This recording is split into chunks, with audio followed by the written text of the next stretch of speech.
Innovation in Compliance. Strategic Compliance in Regulated Industries with Kerri Reuter. Hello, everyone. This is Tom Fox back for another episode. I'm absolutely thrilled today to have with me Reuter. Kerri, first of all, welcome to the podcast, and thank you so much for taking the time to visit with us today. Thank you so much for having me. I'm excited to be here. Kerri, could we start with your academic and professional background? Sure, absolutely.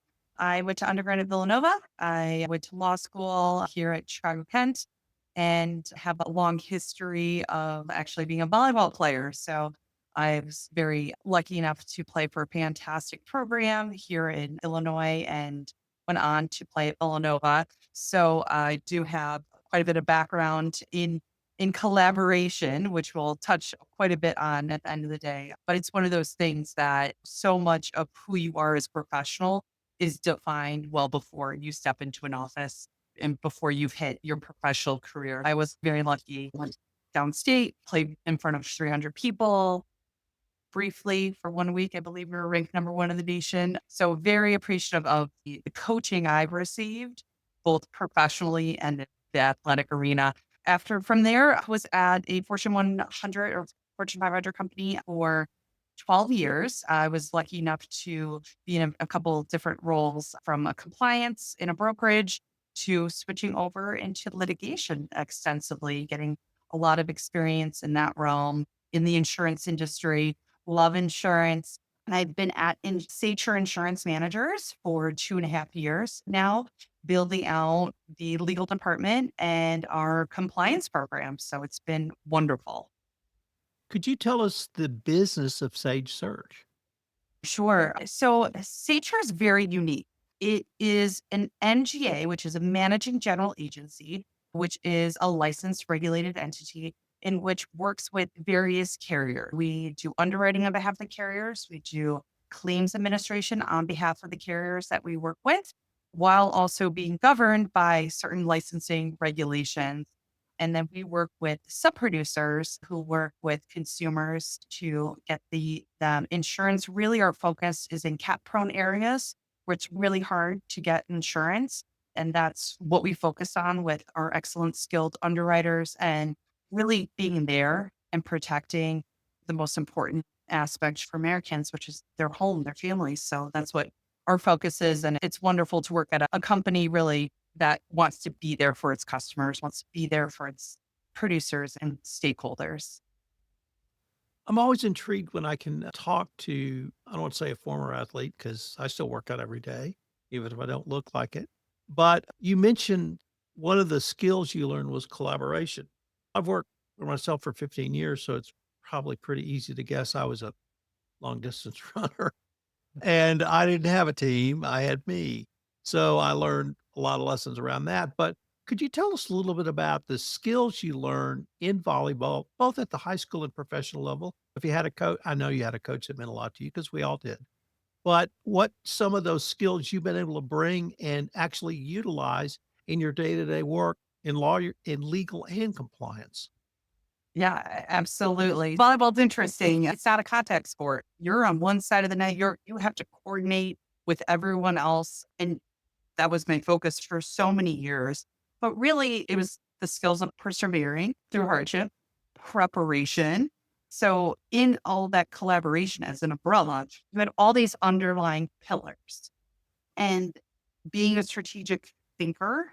So being able to look for gaps, look for opportunities, scouting out, we used to not go to lunch. We used to sit and watch scouting tapes of our opponents and watch their prior games to understand their plays. And it was that study, that dedication, and really working together that helped and has continued to help me with so much of building out compliance programs, addressing legal concerns, potential innovation. And it's looking at, do we have the right people at the table? Do we have the right stakeholders to hear their voice? Have we considered other impacts? So it's not working in a silo when you're developing a project, dealing with a concern. It's so incredibly important to look at it holistically and look at any unintended consequences. And I think just that rationale, that way of thinking, was really honed through playing at volleyball and continuing through college at a pretty high level. So I'm very appreciative of getting that experience. It was also just a wonderful time, but seeing how not only myself, but a lot of my teammates have succeeded from playing volleyball and being a very dedicated athlete. The other aspect I mentioned too is so much is looking outward, right? Collaboration, but also it's that internal reflection, taking the time to make sure you're at where you need to be, whether it's athletics or in a professional space, making sure you're operating as efficiently as you should be. Taking that time, doing that reflection, seeing where you can have optimize certain processes to further build out your compliance programs or in dealing with your day-to-day transactions. I laugh. I remember taking the time. I was at Villanova and I went in the training room just by myself, gave myself that extra time, get some stretching in, preparation. There's someone else in there. And there's a lot of tall people walking around. To tell they were doing the same thing. I started chit-chatting. He leaves and everyone comes running over. I'm like, what's going on? They're like, what did he say to you? Did you talk to him? I was like, what? That was Kerri Kittles. And I was like, who? Like, I was I grew up a Giants and Mets fan and a Bulls fan for Chicago. So I was not in the know, but I have to laugh on that because it was another professional who I could tell was dedicating the time to take care of themselves and what they needed to do to get to the next level. So I think that's really important as a lawyer and a compliance professional or an executive is to take that time and you're focused on the collaboration, you're focused on building out your programs, but also like with growth, you have to make sure, your processes are becoming efficient with that growth. Kerri, one of the reasons, there were several reasons I was excited to speak with you today. And one of them may seem mundane, but it's the following. You are in a regulated industry. I come out of a US public company world. A lot of the listeners to this podcast are in the public company world. But because you are so heavily regulated, because you are so scrutinized, both at the state and federal level, that the compliance programs in companies that we call regulated industries tend to be much more robust and tend to be more innovative than what people might think is an innovative US public company. So, with that introduction, could you just highlight for us some of the regulatory aspects of your compliance program, either in terms of reporting, if the regulators call you and say, we want ABC, XYZ, how do you respond to that? What's it like being your position in a regulated company? So it's interesting. So not only do we have duties and obligations to our customers, we have relationships and contracts with our producers and our carriers. We also have the regulators, to your point, a key stakeholder. And honestly, we view them as the partnership, right? They're out there, they're trying to protect consumers. We're trying to do the same thing. So we do want to come to the table with seeing and understanding what they're looking at. So being regulated in a regulated industry, specifically insurance, there's a lot of very specific requirements you have to fulfill, especially in your insurance policies. And it's so incredibly important to stay on top of any changes, any legislative changes, any bulletins, and having a thorough program built out to triage those and ensure proper implementation to be in compliance. Another aspect too, though, is really when working with the legislators, understanding where the industry's at, what are the concerns, so that can help inform what laws are passed and going to be passed. And then when we're looking at it of what we need to implement, at the end of the day, how can we do it again most efficiently, but also ensuring that like we're building out for the future. So when the regulators say, okay, we're passing a new law, we have data calls. To your point, you guys need to now report on all of this, build out your systems. We need these reports monthly, weekly, getting them what they need, but let's make sure that we're doing this forward thinking, right? At the end of the day, our system's supporting this for the long term with our growth. And oh, this looks like a trend that another regulator might be requesting us to do in the future. As being a regulated entity, we also have a lot with licensing requirements, reporting. Certain states actually have audit requirements. So one of the biggest things that we're looking with our legal department, our compliance, and what we build out and what we're constantly trying to improve is really not looking fulfilling the need right now of, oh, they need this, they need that. It's long term. What we're building out will help us in 3 to 5 years from now. And what I mean by that is there may not be litigation right now or a regulatory inquiry. But we want to make sure we're in the best position. That it's not a question of if there ever will be, but when. Regulators, again, are doing their job. They need to look into stuff. So we are building out to be prepared for that day to get them the information they need to demonstrate our compliance. And when I say demonstrating our compliance, we're with SageSure's growth, we're really building out the foundations of compliance and corporate compliance, legal compliance, regulatory compliance. And what we can do with that is once you have the foundation, you are prepared for when these inquiries do come out and establishing, they always say, oh, have your training, have your policies. But we need to ensure that as compliance professionals, we don't stop there. We need to go the extra step and be able to demonstrate how are they complying. And I learned a lot of this through my experience of litigation and the defensibility of your corporate policies, practices, and procedures. If you can't demonstrate how you've implemented those and how someone may have failed to adhere, that's where you're opening yourself up to risk. So when I'm saying we got to look forward thinking and you need to use the right tools to build out your programs and implement them. So you have that documentary proof. And I meant some regulators you're required to do an annual audit. So we need to have it ready to go.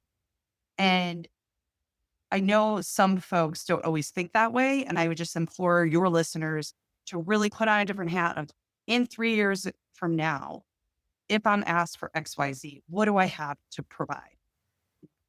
Do we do all of our training? Do I have something to show? What is our compliance metrics for our training on X policy? A lot going on in the AI governance world, right? There's a lot of conversations on what you need on AI governance and what you should be looking at. But I don't hear is folks talking about how do we take it a step further and demonstrate that they're complying with our policy once it's been determined.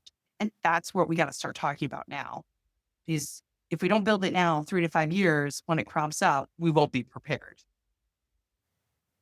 Could I ask you, change the focus just a little bit? How are you using the Athennian solution now or the tool now?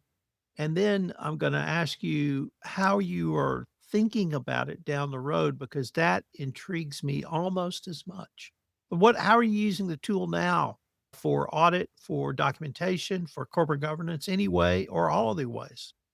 Yes. When I came in, the number one ask was let's have our organized corporate books and records in a unified system. I know a lot of companies struggle with this, whether you're regulated, not regulated, or your bylaws, your meeting minutes, everything you're going to be asked for from internal audit, from external auditors, from know your customer due diligence from the banks. And when I spoke about efficiency and like internal reflection, we were lucky enough to have an amazing supportive leadership, giving great direction in the need for this. And we found the Athennian tool to be quite honestly phenomenal. It just has increased our efficiencies, our workflows, our reporting, and we were able to really consolidate and centralize our entity governance management. And that's really supported our corporate governance. So corporate governance dovetailing into the compliance programs. And Athennian is just one of those tools that it's been a little bit of a game changer for us, to be quite honest.